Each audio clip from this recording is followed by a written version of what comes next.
अरे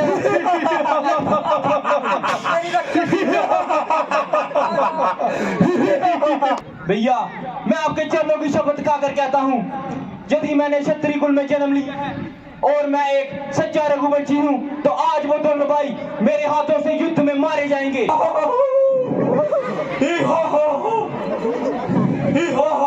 लक्ष्मण, भैया मेरी नाक काट दी, भैया मेरी नाक काट दी। सो हेलो दोस्तों, कैसे हो आप सभी। आज आपका भाई एक बार फिर से आ गया आप लोगों को लेके रामलीला का दृश्य दिखाने। ठीक है, तो अभी एक्चुअली 7:30 हुए, तो ये 8 बजे स्टार्ट होगा। मतलब तो जहाँ पर आप लोग देख सकते हो वो सामने जो स्टेज बनाई हुई है पर्दे से उसको ऐसे कवर करके रखा हुआ है। जैसे जो दृश्य स्टार्ट होगा वैसे वो पर्दा साइड में कर दिया जाएगा और आपको दृश्य दिखाएगा, जो कि आप 3 दिनों से कंटिन्यू मेरी वीडियो के माध्यम से देख रहे हो। डेली मैं शाम को 4 बजे एक वीडियो अपलोड कर देता हूँ ऑन यूट्यूब। ठीक है, आप लोग अभी लाइट भी आगे देख सकते हो, आसपास का व्यू अभी आप लोग देख सकते हो, बाहर का भी आप लोगों ने काफ़ी सारा देखा होगा, लेकिन फिलहाल जहाँ पर आप लोग देख सकते हो, जहाँ पे इस साइड आप लोग देख सकते हो कितना सुंदर दृश्य लग रहा है ना जहाँ पे। तो अभी फिलहाल जैसे पर्दे के पीछे हमारे कलाकार जो अपना तैयार हो रहे हैं, जो कि प्रिपेयर कर रहे हैं खुद को, तो चलो फिर जैसे ये रामायण का दृश्य स्टार्ट होगा तो आप लोगों को दिखाया जाएगा। तो तब तक के लिए जय श्री राम। भैया भैया आ गया शस्त्र उठाने का समय आ गया भैया। अच्छा हुआ वो खुद चल कर आ रहा है, आज उसे मेरे हाथों से कोई नहीं बचा सकता। कौन आ गया लक्ष्मण? आपका चहेता भरत। क्या भरत आया है? हाँ, चित्रकूट की ओर बढ़ रहा है। जब मैं माता सीता की रसोई के लिए वन से सूखी सूखी लकड़ियां लेने गया था, तो मेरे नील और ग्वाल मित्रों ने मुझे बताया कि अयोध्या का राजा भरत चित्रकूट की ओर बढ़ रहा है।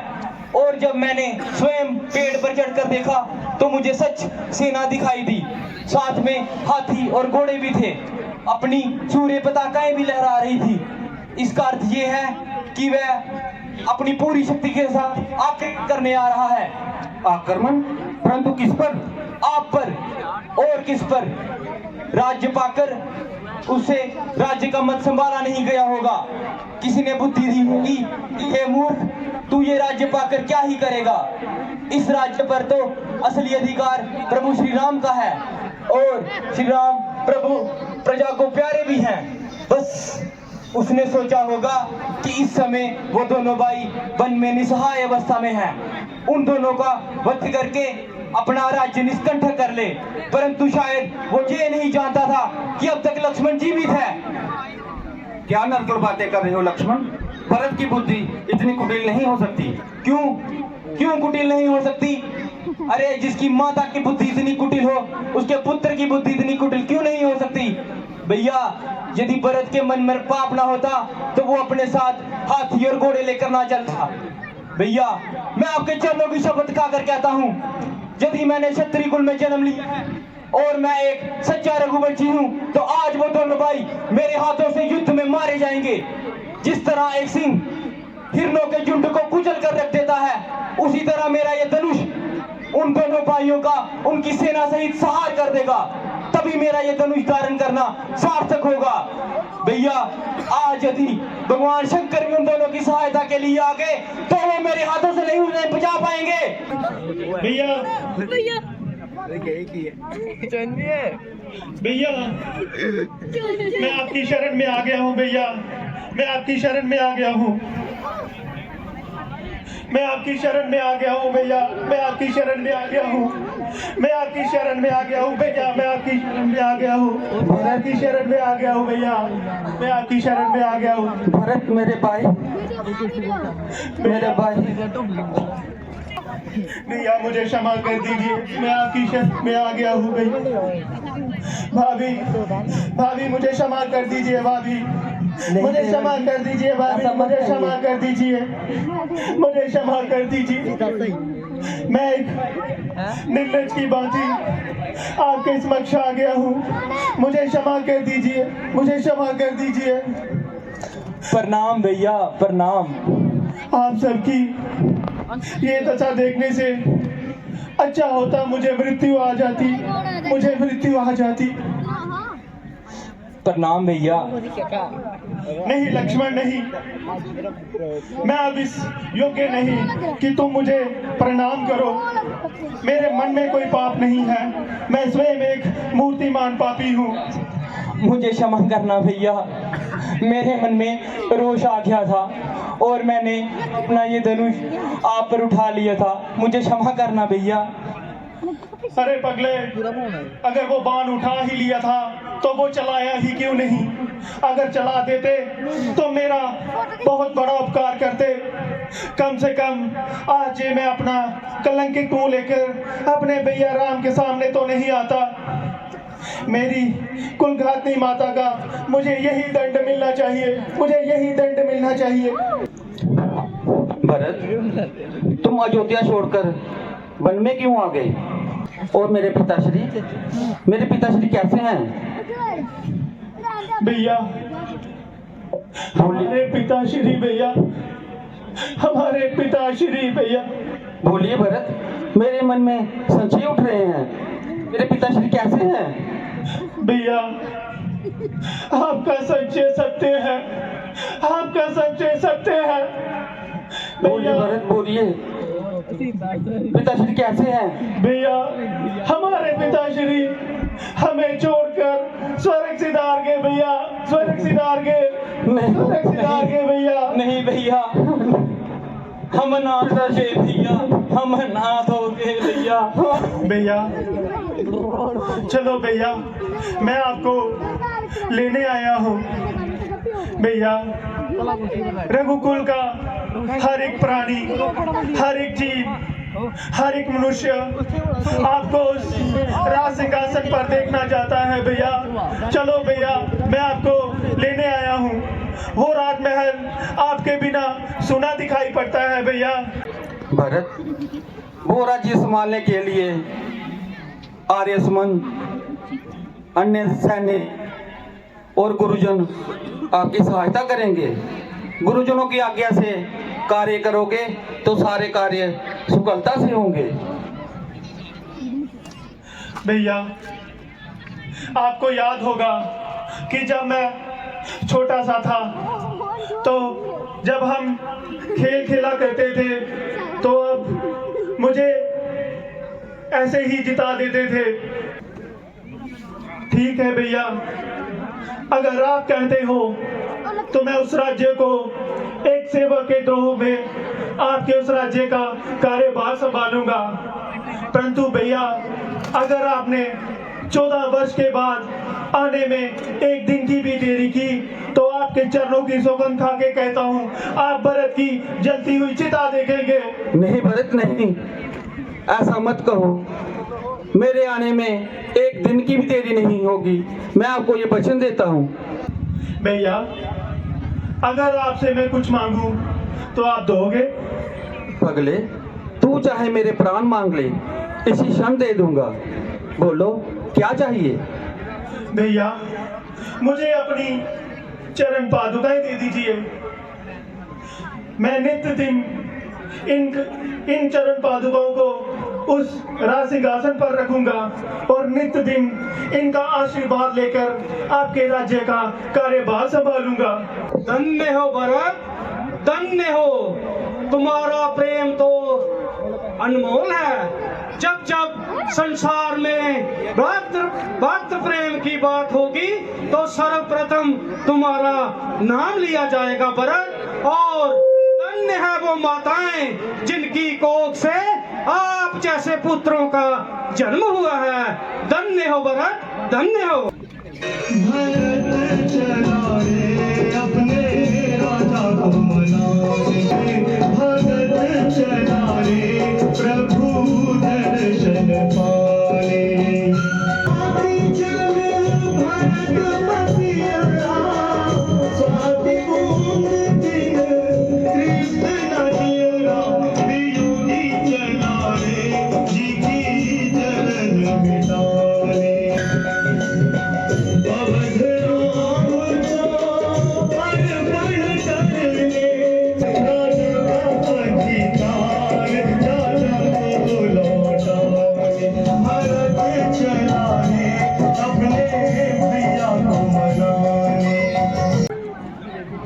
इतना सुंदर मानव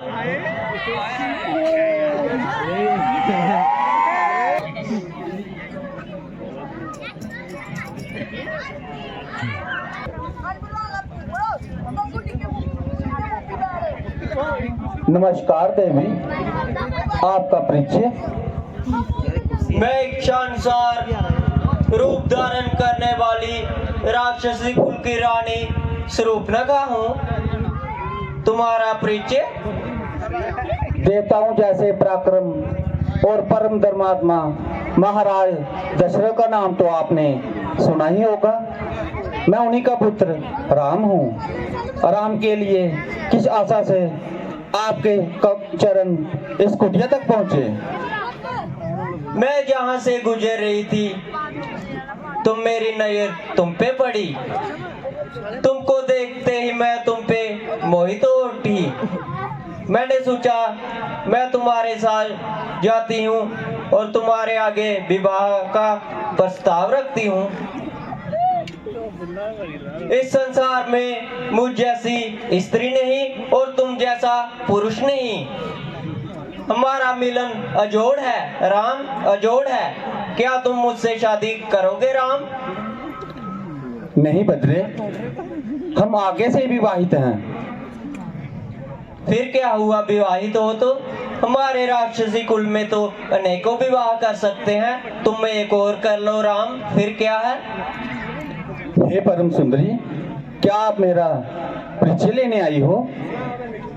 नहीं, मैं आपका परिचय लेने नहीं आई, मैं तो आपसे शादी करने आई हूँ। नहीं देवी, मैं आगे से विवाहित हूँ। जो मेरी धर्मपत्नी सीते है। फिर क्या हुआ, विवाहित हो तो तुम एक और शादी कर लो। अगर तुम्हें इस पे इतनी ही दया आती होगी तो पड़ी रहेगी ये भी हमारी दासी बनकर। नहीं देवी, मैं एक पत्नी व्रत ले चुका हूँ। मैं आपके साथ विवाह नहीं कर सकता। ये कौन है आप ही के जैसा सुंदर और सुशीला? ये मेरा छोटा भाई लक्ष्मण है। तो मैं इसके पास जाती हूँ, इसको बोलती हूँ कि मुझसे विवाह कर ले। तुम चंद विचरण करने वाली नारी, तुम्हें मनमानी करने से कौन रोक सकता है? जाओ, प्रयास करके देख लो। क्यों जी लक्ष्मण जी, अकेले हो? कहिए, आपको क्या कष्ट है? कष्ट की तो कोई बात ही नहीं है। मैं आपके लिए सुख और आनंद का प्रस्ताव लेके आई हूँ। परंतु अभी तो आप भैया के साथ कुछ जांचनाएं कर रही थी। उस पगले ने मेरी बात का मोह नहीं दिया, कहता है मेरी स्त्री मेरे साथ है। बद्रे, क्या आपकी दृष्टि में सेवक और स्वामी में कोई अंतर नहीं? मैं तो अपने भैया राम और अपनी माता सीता का सेवक हूँ। मेरी अर्धांगिनी बनकर उनकी सेवा करते करते तुम थक जाओगी। रहने दो, तुमसे नहीं होगा। बस बस करो तुम दोनों भाई मेरा प्रस्ताव ठुकरा रहे हो इस शूद्र स्त्री के कारण।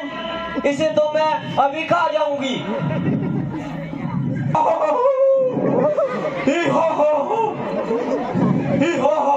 लक्ष्मण, भैया मेरी नाक काट दी, भैया मेरी नाक काट दी।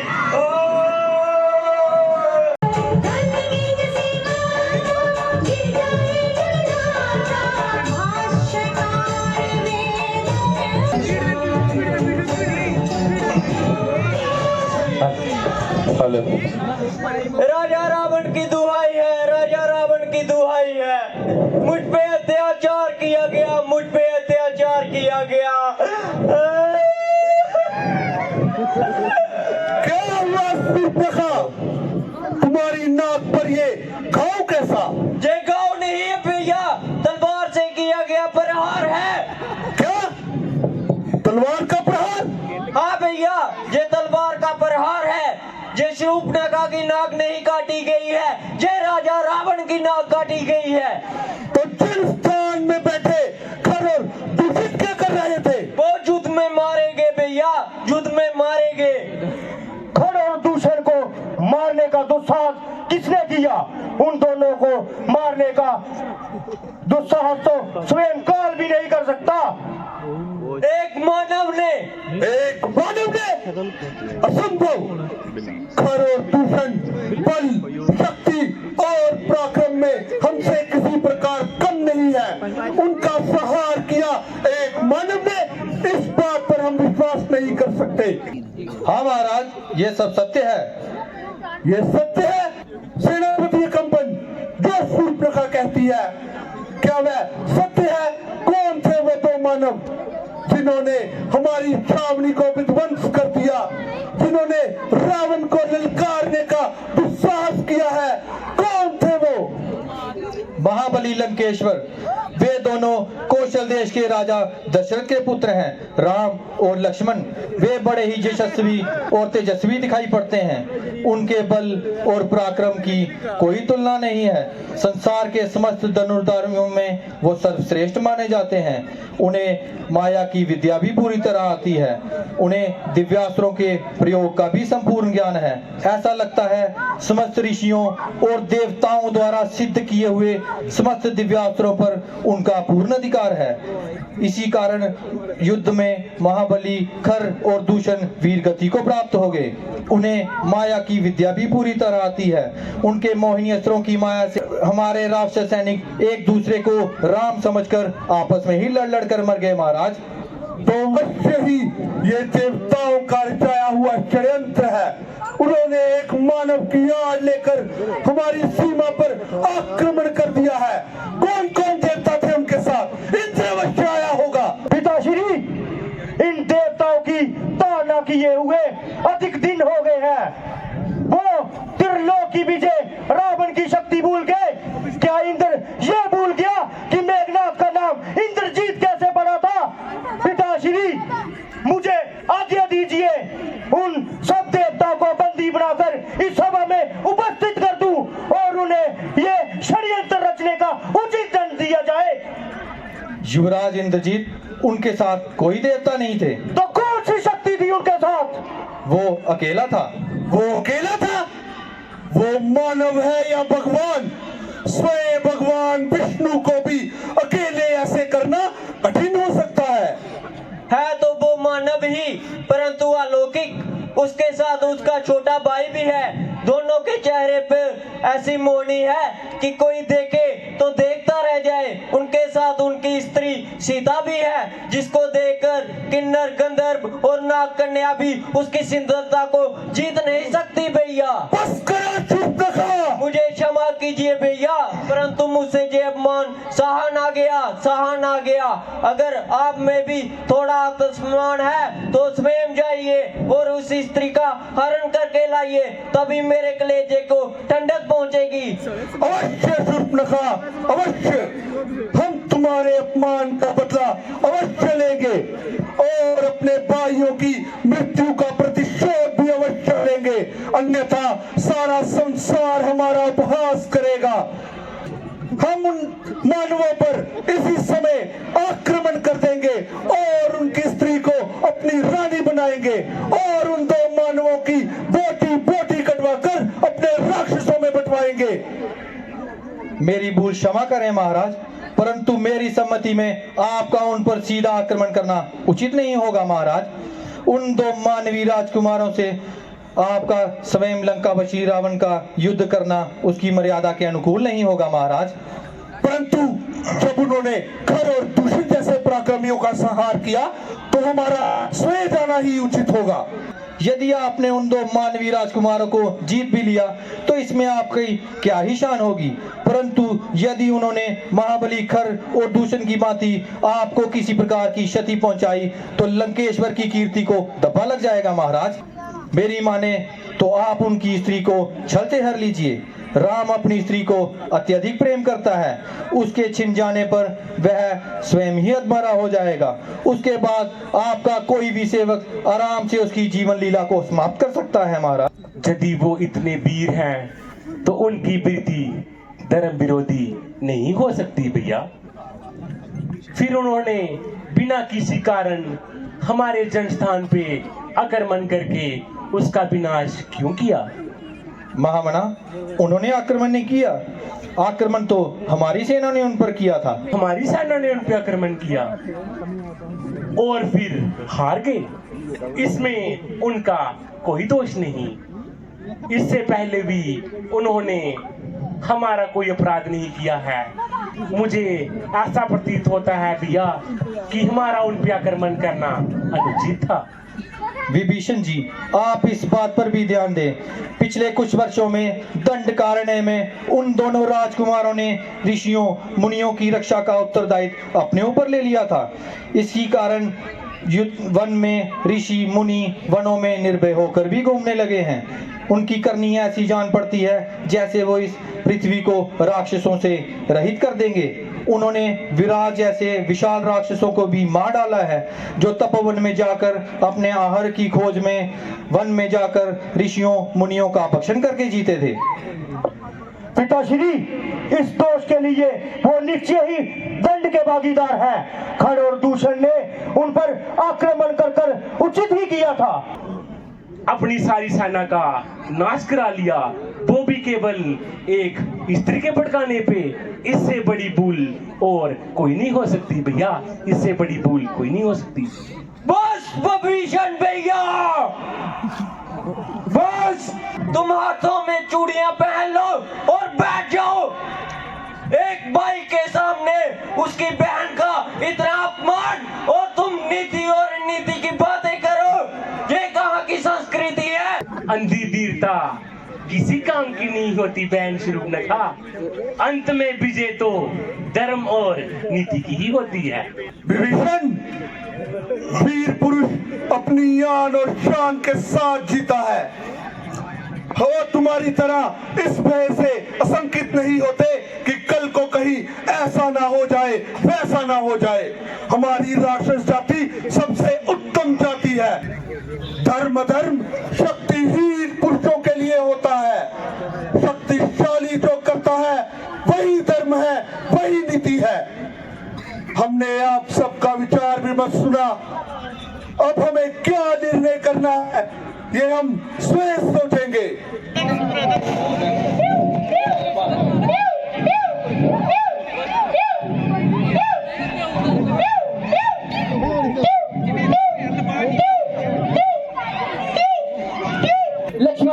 लक्ष्मण भैया आइए, जल्दी आइए। क्या हुआ सीते? एक अद्भुत दृश्य देखा है। एक अद्भुत दृश्य कहाँ है? आइए स्वामी, हमारे आश्रम के पास घूम रहा है। आइए, जल्दी आइए। वो देखिए, ऐसा विचित्र मृग कभी देखा है? लगता है इसके सिंग सोने के हैं और इसकी खाल भी कितनी सुनहरी है। सचमुच अद्भुत विलक्षण। देखा लक्ष्मण? देख रहा हूँ भैया। स्वामी, इसे किसी प्रकार पकड़ लीजिए ना। पकड़ ले? इसे पकड़ के क्या करोगी कल्याणी? हम इसे अपने साथ अयोध्या ले जाएंगे और इसे देख सब विचकित रह जाएंगे। जब ये महल में चम चम चलेगा तो माताएं कितनी प्रसन्न होंगी। एक बार ऐसे ही दंडक वन में कई राक्षस मृग का भेष धरकर आए थे। ओहो, आप दोनों भाई इसी तरह बातें करते रहोगे, इतने में मृग भाग जाएगा। तो क्या आप मेरी इतनी सी इच्छा पूरी नहीं कर सकते स्वामी? लक्ष्मण, लगता है तुम्हारी भाभी इसे पाए बिना मानेगी नहीं। मैं अभी इस मृग पीछे जाता हूँ।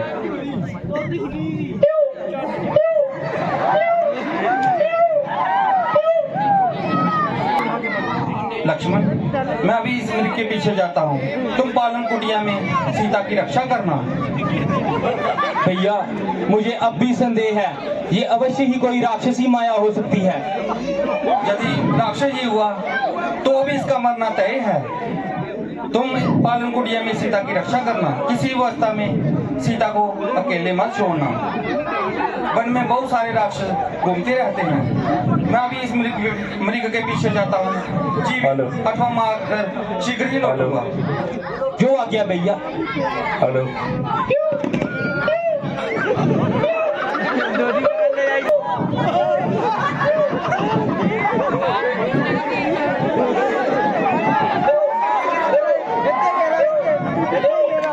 कितनी संकट में है, उनकी आवाज में कितनी करुणा है लक्ष्मण। उन्हें तुम्हारी सहायता की आवश्यकता है लक्ष्मण।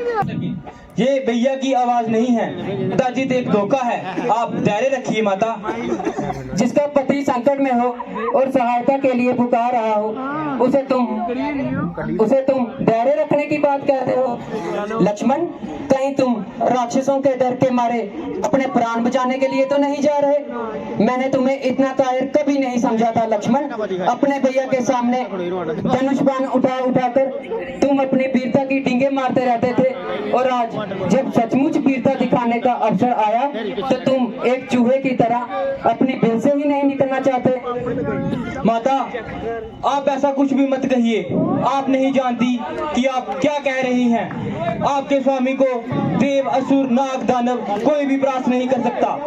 पता नहीं किस दुर्भाग्य के कारण आपकी बुद्धि इतनी हीन हो चुकी है। लक्ष्मण, जिस भाई ने तुम्हें पुत्र की तरह पाला था और पिता का दर्जा दिया, और आज जब उन पर कोई संकट आया तो तुम अपनी भाभी के आंचल में आके छुप गए। वैसे भी हर स्त्री अपने पति की रक्षा करना जानती है। क्या हुआ लक्ष्मण? ये धनुष बाण भी मुझे नहीं दे सकते तो मैं ऐसे ही चले जाता। कृपया मुझे इतना विवश ना करें। कर्म करो लक्ष्मण, बातें मत करो। अच्छी बात है, तो आज आपकी आज्ञा का पालन करने के लिए लक्ष्मण अपने भैया राम की आज्ञा का उल्लंघन करता है। माता, आप कुटिया में चले जाएं।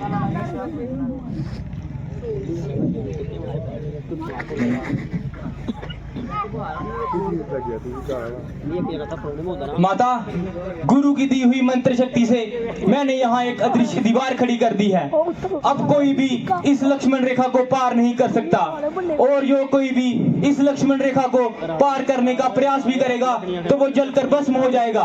बस अब आपसे एक ही विनती है, भैया राम के आने से पहले आप कृपया करके अपना पैर इस रेखा के बाहर ना रखें।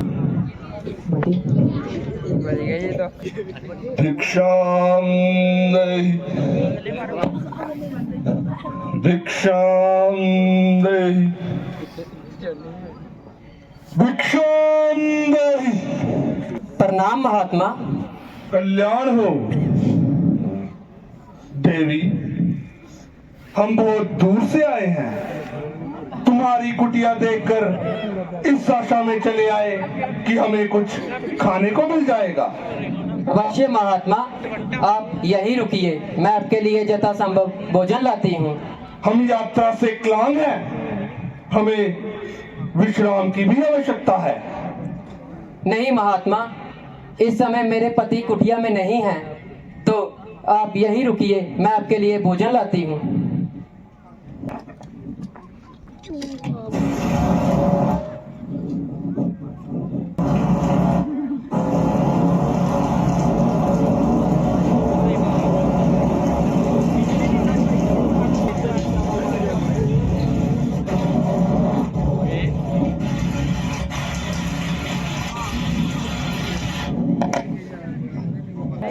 मैं आपके लिए भोजन लाई हूँ।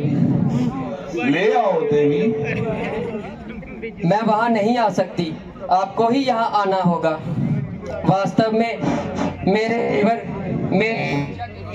एक सीमा की रेखा खींच गए हैं, और यह इस मर्यादा की सीमा को त्याग कर बाहर ना जाना, बस इसीलिए मैं वहाँ नहीं आ सकती। देवी, तुम कोई बुद्धिमान कन्या नहीं लगती। द्वार पर आया हुआ अतिथि तो भगवान का स्वरूप होता है। स्वयं उसके पास जाकर उसका आशीर्वाद लिया जाता है, और तुम हमारा तिरस्कार कर रही हो।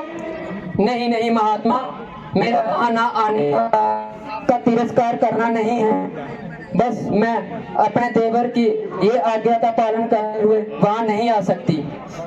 बस तुम बार बार हमारा तिरस्कार कर रही हो।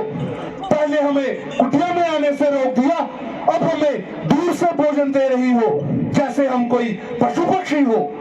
अरे, द्वार पर आया हुआ अतिथि तो भगवान का स्वरूप होता है, और तुम हमारा तिरस्कार किए जा रही हो। इस तिरस्कार के बदले हम तुम्हें श्राप देंगे। नहीं महात्मा, आप मुझे श्राप मत दीजिए।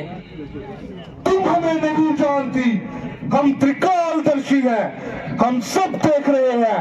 इस समय तुम्हारा पति वन में एक मृग के पीछे भाग रहा है। उसी स्वर्ण मृग ने अपने सिंगों द्वारा उसे एक बार आहत कर दिया है। हम तुम्हें श्राप देते हैं। वही स्वर्ण मृग अपने आप मुझे श्राप मत दीजिए, मैं वहीं आती हूँ। आप मुझे क्षमा करें, आप मुझे क्षमा करें महात्मा, आप मुझे क्षमा करें। हमने तुम्हें क्षमा कर दिया। हम तुम जैसी सुंदर नारी के अश्रु नहीं देख सकते। मैं मिथिला नरेश महाराज जनक की पुत्री सीता हूँ। क्या? मिथिला की राजकुमारी इस अवस्था में? ये कैसा दुर्दैव है।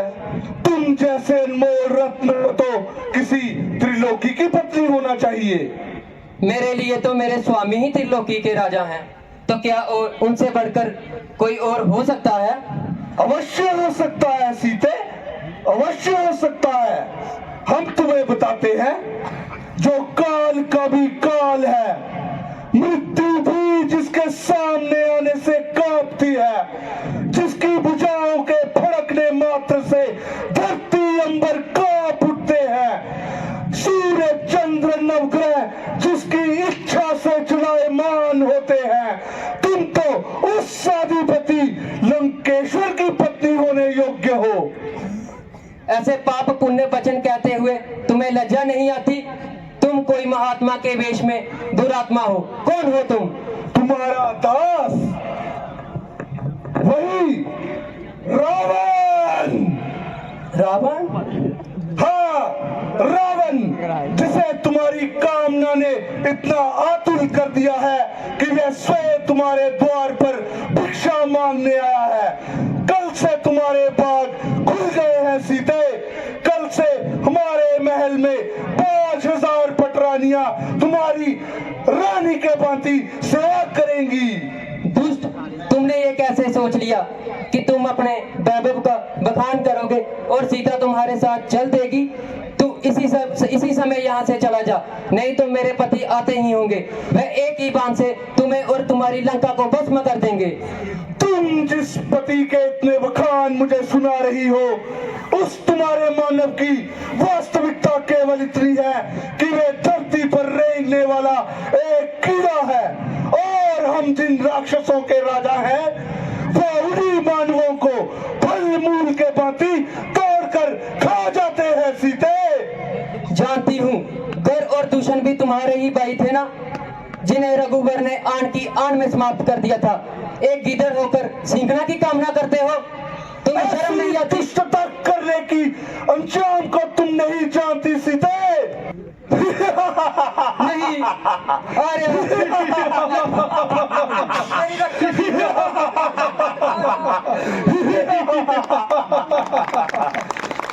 फिर से इस रेखा की सीमा में जाना चाहती है। स्त्री एक बार अपनी मर्यादा की रेखा से बाहर आ जाए तो चाहकर भी वह वापस नहीं जा सकती। अब तुम्हें कौन बचाएगा सीते?